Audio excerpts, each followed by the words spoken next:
O crime e a noite que mudou tudo. Na noite de 28 de março de 2004, o bairro de Perdizes, na zona oeste de São Paulo, foi palco de um crime que quebraria a rotina de uma família e atrairia a atenção da cidade inteira. Na casa da família Rugai, foram encontrados os corpos de Luiz Carlos Rugai e de sua esposa, Alessandra de Fátima Troitino, ambos alvejados por disparos de arma de fogo. A brutalidade do duplo homicídio impressionou desde o primeiro momento. Tiros a queima-roupa, sinais de execução e aparente frieza da cena deixaram claro que não se tratava de uma ação aleatória. Logo nas primeiras horas, a investigação apontou para indícios que colocavam o filho do casal, Gil Grego Rugai, então com 20 anos, no epicentro das suspeitas. Câmeras de segurança captaram imagens que mostravam nas imediações do imóvel na noite do crime. Vizinhos e testemunhas relataram sua presença naquele período. A polícia encontrou na residência indícios de acesso e objetos deslocados, e o histórico familiar começou a ser reconstruído. Tensões, desentendimentos e um contexto financeiro que ganharia importância ao longo das apurações. Estes elementos compuseram o primeiro mosaico investigativo que levaria a polícia a indiciar o jovem. A dimensão do crime fez com que, em pouco tempo, a atenção se voltasse não apenas à cena, mas ao passado da família. Investigadores passaram a esfriar o foco em questões conhecidas dos investigadores de homicídios familiares, disputa por herança, relações profissionais entre pai e filho e denúncias de comportamento conflituoso. Em muitos casos de parricídio, assassinato do pai ou mãe, a motivação não é apenas material, envolve humilhação, ressentimento e uma teia de relações que, quando posta sob pressão, explode. No caso Rugai, a hipótese de desfalque financeiro na empresa do pai foi um dos pontos que ecoaram na imprensa e nas investigações iniciais, sem, contudo, significar por si só uma prova definitiva de autoria. O primeiro capítulo dessa história é, portanto, também o quadro da incredulidade pública. Um jovem universitário, de classe média, estudante de jornalismo e sem antecedentes criminais relevantes, passa de filho a principal suspeito de um duplo assassinato. O impacto social e midiático já começava ali. A imprensa acompanhou cada passo da investigação, amplificando indícios e pressões que acompanhariam o processo por anos. Este primeiro bloco do roteiro encerra-se com a imagem da casa de Perdizes como símbolo, não apenas do crime, mas de um drama familiar que se tornaria, nas semanas e anos seguintes, caso de polícia, processo e debate público. A investigação, provas, perícias e indícios. A investigação posterior ao crime foi marcada por uma combinação de perícias técnicas, diligências policiais e análise de imagens. Peritos técnicos trabalharam na coleta de vestígios balísticos, análise de resíduos e exame dos locais frequentados por Gil nas horas que antecederam o crime. Uma peça-chave foi a comparação balística e a localização de cartuchos e vestígios cujos laudos apontaram conexões com armas registradas na casa da família. Elementos que, embora periciais, em muitos casos viram alvo de debate sobre cadeia de custódia e interpretação. A perícia apontou cartridge similar ligada à arma do pai, e isso pesou como indício técnico no conjunto probatório. Além da perícia física, a investigação utilizou imagens de câmeras públicas e privadas. As filmagens que mostravam movimentos de pessoas próximas ao imóvel na noite do crime foram submetidas à análise. Testemunhas também foram ouvidas, vizinhos que relataram passos, funcionários e conhecidos que descreveram a rotina prévia de Gil, e colegas que testificaram sobre sua convivência em casa. Esses depoimentos, somados a dados técnicos, formaram a espinha dorsal do indiciamento. No âmbito investigativo, a polícia também trabalhou com hipóteses alternativas, tentativa de latrocínio, ataque de terceiros e assalto. Mas a linha que considerava envolvimento de alguém do círculo íntimo ganhou força por causa dos indícios convergentes. Importante aqui notar a diferença entre prova direta e indiciária. Grande parte da acusação contra Gil baseou-se em provas indiciárias, ou seja, na convergência de indícios que, avaliados em conjunto, apontavam para autoria e motivo. Em direito penal, isso é admissível, mas coloca o caso em uma zona de tensão. A defesa passou a explorar fragilidades técnicas, eventuais falhas na cadeia de custódia e ausência de testemunha ocular direta do fato. Essa tensão entre perícia e contestação processual foi uma das marcas do caso, alimentando recursos e pedidos de novas análises que atrasariam o curso definitivo do processo por anos. Por fim, este bloco deve enfatizar a construção probatória gradual. A polícia reuniu elementos suficientes para indiciar Gil e pedir sua prisão preventiva, decisão que, como veremos, sofreria idas e vindas entre liberdade e detenção conforme o Poder Judiciário avaliava habeas corpus e recursos. A investigação foi intensa, com perícias múltiplas e solicitações à Justiça para manter o suspeito preso em determinados momentos, representando o esforço institucional em transformar indícios em um conjunto apto a levar a julgamento. Do indictamento ao júri. o caminho para a condenação. O processo penal que levou Gil ao banco dos réus passou por fases longas e contenciosas. Após o indiciamento e episódio de prisão preventiva, habeas corpus e liberdade provisória, o caso entrou em uma fase de instrução prolongada, com pedidos da defesa por novas perícias e reanálises de provas, o que resultou em adiamentos sucessivos do julgamento. A morosidade dos trâmites, comum em processos complexos com recursos, alimentou debate sobre a eficiência da justiça e o direito do réu a um julgamento em prazo razoável. Em fevereiro de 2013, o Tribunal do Júri de São Paulo levou o caso a julgamento. Foram vários dias de sustentação das partes, oitiva de peritos e testemunhas, e intensa cobertura dos meios de comunicação.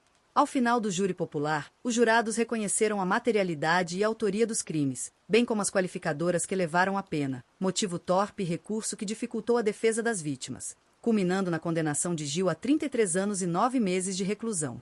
A decisão do Tribunal do Júri foi então formalizada pelo juízo competente, com fundamentação nas provas periciais, nos depoimentos e na análise do conjunto probatório apresentada pelo Ministério Público. A decisão do júri acendeu discussões acaloradas. Parte da opinião pública viu na condenação a resposta necessária para um crime cruel. Outra parte, especialmente setores da defesa e especialistas em direito penal, apontou que a convicção se baseou fortemente em indícios e não em prova direta. Advogados da defesa utilizaram todos os recursos previstos em lei, apelações, embargos e pedidos a instâncias superiores, questionando a interpretação de laudos e a validade de certos depoimentos.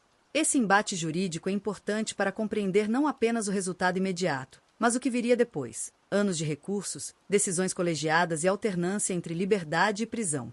Para o roteiro, esse tópico pode ser ilustrado por trechos de sustentação oral, imagens das audiências, arquivos de imprensa, entrevistas com juristas que explicam o papel do júri e com criminalistas que comentam sobre provas indiciárias.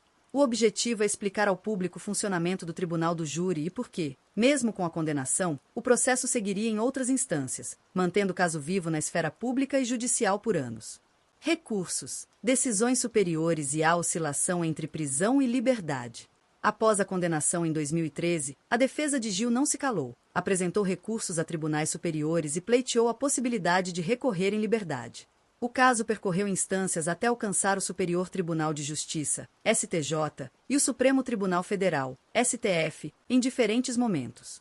Essas instâncias lidaram com questões processuais, como a legalidade de provas, pedidos de novas perícias e discussões sobre prisão preventiva, que influenciaram a situação do réu no decorrer dos anos.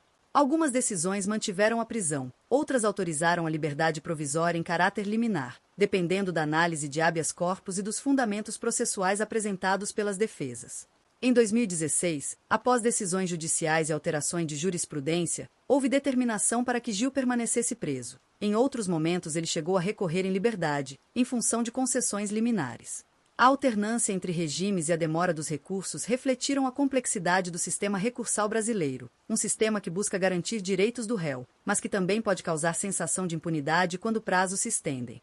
Há relatos públicos de que a decisão sobre a continuidade da prisão foi influenciada por entendimentos de cortes superiores sobre cabimento de recurso e execução provisória da pena.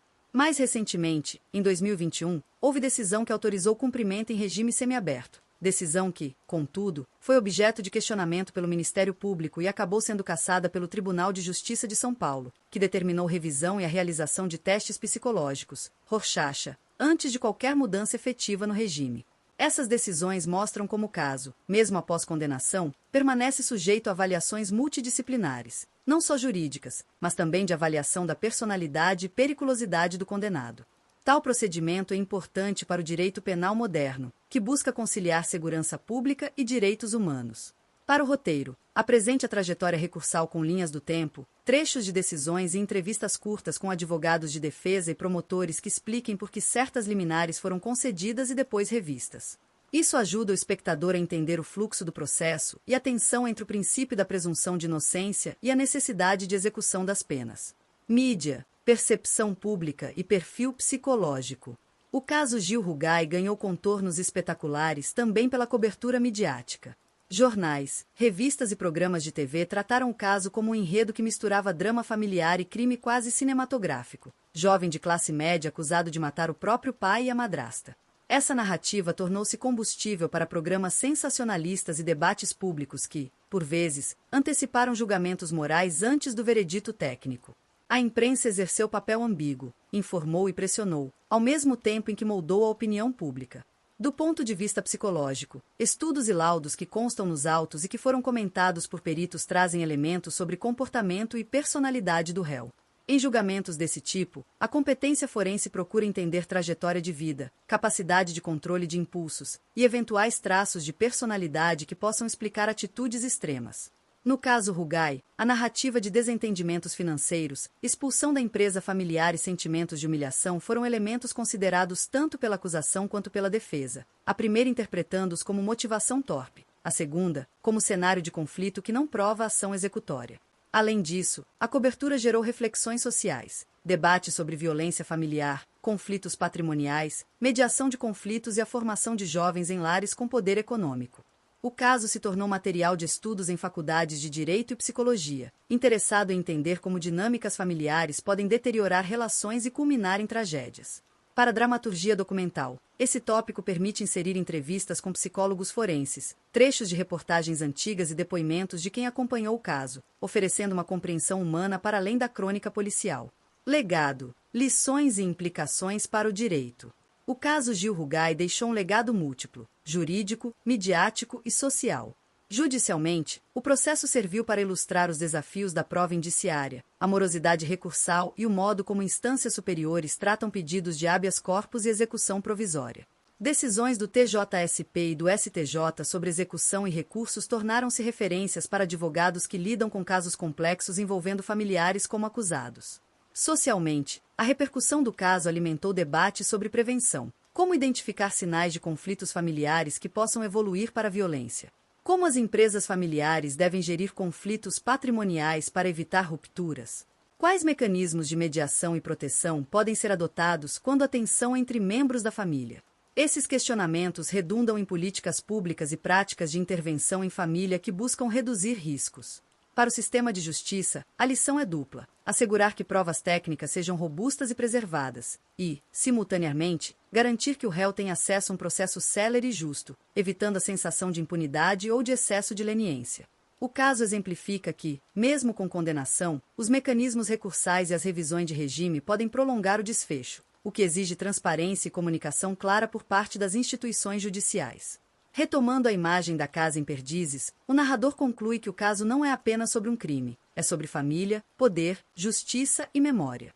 Gil Rugai foi condenado e o processo seguiu seu curso. O que permanece é o aprendizado para a sociedade, ouvir sinais, proteger vínculos e aprimorar procedimentos que evitem que tragédias semelhantes se repitam. Entre a justiça e o silêncio das paredes. O caso Gil Rugai continua ecoando, mesmo depois de 2 décadas. As paredes da casa em Perdizes, onde tudo aconteceu, já não guardam móveis nem lembranças visíveis, mas permanecem como símbolo de uma tragédia que atravessou o tempo. Um crime que começou no seio familiar, desdobrou-se em tribunais e terminou por se tornar um espelho das fragilidades humanas. Quando a justiça pronunciou sua sentença, o país já havia criado sua própria, um julgamento paralelo, construído pela mídia e pela opinião pública, que moldou a imagem de um jovem condenado pelo assassinato do próprio pai e da madrasta. O processo judicial foi longo, marcado por recursos, perícias, debates técnicos e decisões que se alternaram entre prisão e liberdade. Cada movimento no processo reacendia o interesse do público, e o nome Gil Rugai voltava a circular nas manchetes, quase como um lembrete de que o Brasil ainda busca entender a linha tênue entre o crime, a culpa e o arrependimento. A lentidão da justiça brasileira ficou evidente nesse caso. Entre o crime e a sentença definitiva, passaram-se quase 10 anos. Um intervalo em que o país mudou, mas o mistério e a curiosidade permaneceram. Há também uma dimensão emocional que não pode ser ignorada. O assassinato de um pai por um filho fere um dos pilares mais antigos da convivência humana, o laço familiar. É um tipo de crime que choca não apenas pela violência, mas pela quebra simbólica de confiança e de amor. É um caso que levanta perguntas profundas sobre até onde o ressentimento, o orgulho e o dinheiro podem empurrar uma pessoa. A figura de Gil Rugai, com seu rosto sereno e comportamento reservado, se tornou um enigma psicológico, estudado e debatido por especialistas em comportamento humano, que tentaram compreender o que se passa na mente de alguém acusado de algo tão impensável. Do ponto de vista jurídico, o caso também deixa lições importantes. Ele reforça a necessidade de aprimorar os métodos periciais, de assegurar a integridade das provas e de equilibrar a relação entre indício e certeza.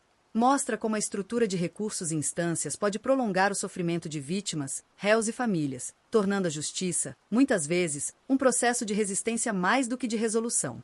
O caso Rugai é um lembrete de que o direito, embora técnico, é profundamente humano, e cada decisão tomada em um tribunal carrega o peso de uma vida. No campo midiático, ele se transformou em um retrato da sociedade contemporânea, ávida por respostas rápidas, por vilões e heróis prontos, sem espaço para o cinza entre o preto e o branco. A exposição constante de Gil Rugai nas capas de jornais e nos programas de TV fez dele um personagem antes mesmo do veredito. A mídia, ao mesmo tempo em que informava, também construía uma narrativa que influenciava a percepção coletiva. E, de certa forma, o caso se tornou uma história contada e recontada, cada vez com novas camadas de interpretação, até se tornar quase uma lenda urbana, o crime do filho que matou o pai. Hoje, o caso é lembrado não apenas como um dos crimes que mais abalaram o Brasil, mas também como um espelho dos limites da convivência, da justiça e da verdade. Ninguém saiu ileso, nem a família, nem o acusado, nem a sociedade que acompanhou cada audiência com olhos de julgamento. É um lembrete de que, quando a violência invade o lar, ela destrói muito mais do que vidas. Destrói o sentido de pertencimento, o lugar onde todos deveriam estar seguros. Encerrar a história de Gil Rugai é, em parte, aceitar que certas respostas talvez nunca venham. O que restou foi um silêncio pesado, quebrado apenas pelo som das páginas do processo e pela lembrança de um crime que ainda intriga o país. No fim, o caso não é apenas sobre um duplo homicídio, mas sobre o quanto somos capazes de compreender a alma humana e o quanto ainda estamos longe de entendê-la por completo. Entre as paredes do silêncio e o eco da justiça, o caso Gil Rugai permanece como um aviso. O mal, às vezes, não vem de fora, ele nasce dentro de casa.